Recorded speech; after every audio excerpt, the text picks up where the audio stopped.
Halo anak-anak, selamat pagi untuk kita semua. Selamat Hari Guru Nasional. Dimanapun Anda berada, semoga tetap sehat.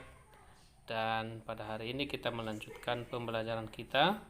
Tema 5 subtema 3, pembelajaran 1 dan 2. Selamat menonton videonya ya. Perhatikan ketiga gambar yang ada di hadapan kalian. Gambar apakah ini? Ya, ketiga gambar ini adalah gambar simbiosis. Pada pembelajaran yang lalu, kalian telah mempelajari tentang simbiosis. Coba dilihat, yang pertama ini adalah gambar simbiosis apa? Ya, yang pertama adalah simbiosis mutualisme. Kemudian, apa simbiosis pada gambar yang kedua? Ya, yang kedua ini adalah simbiosis komensalisme. Dan siapa yang tahu yang ketiga ini simbiosis apa?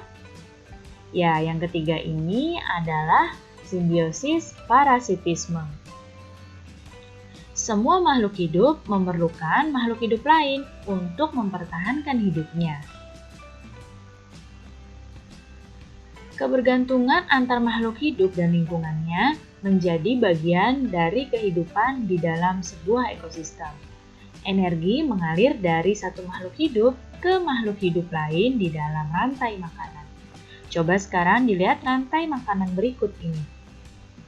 Nah, di sini pertama kita mulai dari tumbuhan hijau, ya, atau di sini ada rumput. Tumbuhan hijau ini atau produsen ini dimakan oleh tikus.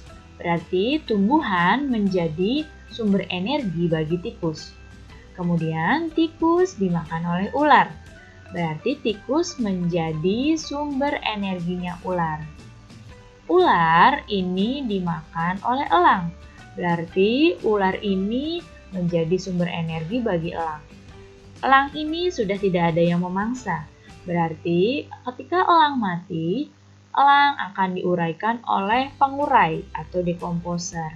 Dan hasil penguraiannya akan menjadi nutrisi bagi tumbuhan. Nah, di sini bisa terlihat hubungan ketergantungan antar makhluk hidup dalam sebuah rantai makanan. Dalam suatu ekosistem, terdapat banyak makhluk hidup yang memiliki sumber makanan dan juga pemangsa yang sama. Sekarang coba kalian lihat makhluk hidup berikut ini. Ya, di sini ada padi, ada pohon, belalang, tikus, ulat, ayam, katak, ular, dan juga elang. Nah, kita coba dari produsen di sini adalah padi. Padi ini akan menjadi sumber makanan bagi belalang dan juga sumber makanan bagi tikus. Kemudian, pohon. Pohon ini akan menjadi sumber makanan bagi belalang dan juga bagi ulat. Kemudian tikus. Tikus bisa menjadi sumber makanan bagi ular dan juga bagi elang. Kemudian belalang dan ulat, kedua hewan ini menjadi sumber makanan bagi katak dan juga bagi ayam.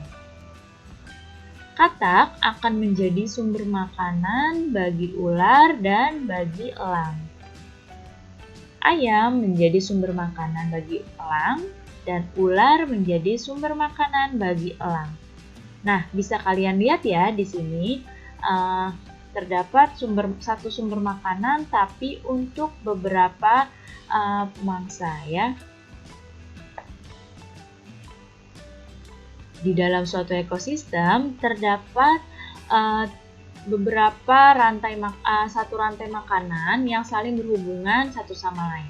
Nah, jadi bisa terbentuk lebih dari satu rantai makanan. Jadi saling berhubungan antara rantai makanan yang satu dengan rantai makanan yang lain. Kumpulan beberapa rantai makanan dalam suatu ekosistem itu disebut dengan jaring-jaring makanan. Sekarang coba perhatikan jaring-jaring makanan berikut ini. Kita pakai tumbuhan dan hewan yang tadi ya. Di sini ada pohon. Pohon ini dimakan oleh ulat. Pohon dimakan oleh ulat. Ulat kemudian dimakan oleh ayam. Ayam dimakan oleh elang. Nah, kemudian selain dimakan oleh elang, ayam juga bisa dimakan oleh ular. Jadi urutannya bisa pohon, ulat, ayam, elang, bisa juga pohon, ulat, ayam, ular. Kemudian pohon juga dimakan oleh belalang ya, daun-daunnya. Belalang ini dimakan oleh ayam. Pohon, belalang, ayam, elang, atau pohon, belalang, ayam, ular. Selain itu, belalang juga bisa dimakan oleh katak. Katak dimakan oleh elang atau bisa juga katak dimakan oleh ular. Berarti urutannya bisa begini. Pohon, belalang, katak, elang, atau pohon, belalang, katak, ular. Kemudian pada padi. Padi di sini dimakan juga oleh belalang. Nah, tadi padi dimakan oleh belalang, belalang dimakan oleh ayam, ayam kemudian dimakan oleh elang. Bisa juga padi dimakan oleh belalang, belalang dimakan oleh katak, katak dimakan oleh ular. Atau padi dimakan oleh belalang, dimakan oleh katak, dimakan oleh elang. Kemudian padi juga dimakan oleh tikus. Tikus dimakan oleh ular. Ular ini dimakan oleh elang. Nah, bisa kalian lihat di sini bentuknya seperti jaring-jaring ya. Oleh karena itu, beberapa rantai makanan yang dijadikan satu seperti ini dan saling berkaitan satu sama lain itu disebut dengan jaring-jaring makanan. Nah, coba kalian perhatikan jaring-jaring makanan yang tadi ya. Nah, di sini adalah jaring-jaring makanan pada ekosistem sawah. Coba sekarang temukan minimal 2 rantai makanan yang ada pada jaring-jaring makanan ini. Kalau kita amati semua, ini sebetulnya ada kurang lebih 12 rantai makanan di sini.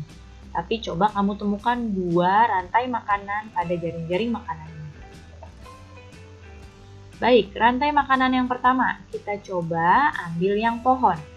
Pohon dimakan oleh belalang. Pohon dimakan oleh belalang. Belalang kemudian dimakan oleh katak. Belalang dimakan oleh katak. Katak dimakan oleh ular. Ular kemudian dimakan oleh elang. Contoh rantai makanan yang kedua. Ya, kita coba yang padi ya. Padi dimakan oleh tikus. Tikus dimakan oleh ular. Ular kemudian dimakan oleh elang. Nah, siapa di sini yang sama dengan ibu untuk jaring-jaring makanannya, untuk rantai makanannya? Wah, bagus sekali. Kalau yang beda tidak apa-apa, yang penting masih dalam satu jaring-jaring makanan ya. Sekarang coba perhatikan 2 gambar ini. Nah, di sini ada 2 gambar. Yang satu, ya, gambar orang yang sedang menebang pohon. Dan yang satu lagi gambar apa? Ini gambar anak yang sedang membuang sampah di sungai. Nah, tahukah kamu apa akibat yang akan ditimbulkan dari kedua kegiatan ini terhadap hewan dan tumbuhan yang ada di ekosistem tersebut? Siapa yang tahu? Benar, di sini jika pohonnya ditebang, maka hewan-hewan yang berasal makanannya dari pohon ini akan kekurangan makanan. Nah, jika sudah pohon ditebang, hewan kekurangan makanan, maka nanti ekosistemnya juga pasti akan terganggu. Begitu pula dengan membuang sampah di sungai. Sungai yang tercemar oleh limbah sampah tentu saja akan menjadi tidak sehat dan hewan-hewan ekosistem yang ada di dalam sungai ini juga pasti akan terganggu. Perubahan yang terjadi pada salah satu komponen dalam lingkungan dapat menyebabkan segala proses dalam lingkungan ekosistem terganggu. Ekosistem yang terganggu dapat menyebabkan terganggunya rantai makanan. Nah, kita contoh tadi pohon ya. Pohon ini kan dimakan oleh belalang. Belalang dimakan oleh katak. Katak dimakan oleh ular. Ular dimakan oleh elang. Nah, di sini jika jumlah pohonnya berkurang karena penebangan hutan, apa yang akan terjadi pada ekosistemnya? Nah, jika pohonnya berkurang, otomatis di sini belalang akan kekurangan makanan. Ya, jika belalang kekurangan makanan, maka belalang jumlahnya juga akan berkurang. Nah, jika belalang jumlahnya berkurang, katak juga pasti akan kekurangan sumber makanannya, yaitu belalang. Maka, jumlah katak akan berkurang juga. Kemudian, kalau jumlahnya katak berkurang, ular juga kekurangan makanan. Berarti jumlah ular juga akan berkurang. Dan ketika jumlah ular berkurang, maka jumlahnya elang juga akan berkurang karena ular merupakan sumber makanan bagi elang. Nah, bisa kalian lihat di sini ya, langsung terganggu semua ekosistemnya, rantai makanannya karena pohon yang ditebang ini. Nah, perubahan yang bersifat alami dan menjadi bagian dari daur kehidupan di dalam ekosistem itu tidak akan memberikan gangguan karena perubahannya itu berlangsungnya secara lambat. Tapi kalau perubahan yang terjadi secara tiba-tiba seperti penebangan pohon atau bencana alam, ini akan memberikan dampak kerusakan yang cukup besar. Dan perubahan yang tiba-tiba tentu saja akan mengganggu jaring-jaring makanan. Baik, sekarang lihat di hadapan kalian ada Edo dan Udin. Di sini Udin bertanya pada Edo yang setelah selesai meminjam bukunya. Dia bertanya bagaimana isi bukunya. Dan Edo bilang bukunya itu menarik dan dia banyak menemukan kosakata baru dalam buku tersebut. Nah, sekarang coba kalian baca teks ini dengan cermat. Dan setelah kalian baca, coba temukan kosakata baru yang belum kalian pahami. Nah, yang pertama mungkin sama ya, ekosistem. Ada eksploitasi, lingkungan, dan konservasi. Ya, ini mungkin beberapa contoh kosakata baru yang belum kalian pahami. Sekarang kita tuliskan kosakata-kosakata ini. Ekosistem, eksploitasi, lingkungan, dan konservasi. Lalu akan diapakan kosakata yang belum kalian pahami ini? Akan dicarikan artinya, ya, supaya kalian paham dengan arti dari kosakata-kosakata yang belum kalian ngerti ini. Nah, ketika membaca kan kamu pasti akan menemukan kosakata, bahkan ada kosakata yang mungkin baru pertama kali kalian baca. Nah, arti kosakatanya bisa kalian temukan di kamus. Nah, sekarang sudah dipermudah ya, kamus itu sudah ada Kamus Besar Bahasa Indonesia online. Jadi kalian bisa langsung mencarinya dengan lebih mudah. Nah, ini adalah arti kosakata yang tadi kita catat. Ekosistem, ini artinya. Eksploitasi, ini artinya. Kemudian lingkungan, artinya ini. Dan konservasi, artinya ini. Arti dari kosakata ini diperoleh dari Kamus Besar Bahasa Indonesia online. Nah, untuk menemukan informasi penting dari teks non-fiksi, kita bisa menggalinya menggunakan pertanyaan. Pada pembelajaran sebelumnya, kalian sudah belajar tentang kata tanya. Sekarang kita ulas kembali ya. Ada kata tanya apa? Untuk menanyakan benda, keadaan, atau perbuatan. Siapa? Untuk menanyakan orang. Kemudian bagaimana? Untuk menanyakan keadaan atau kejelasan peristiwa. Kata tanya mengapa? Ini untuk menanyakan sebab atau alasan. Kata tanya kapan untuk menanyakan waktu, dan kata tanya di mana untuk menanyakan tempat. Baik, coba dilihat. Pernahkah kamu melihat tari merak? Seperti apa ya tari merak? Nah, seperti ini kira-kira tari merak.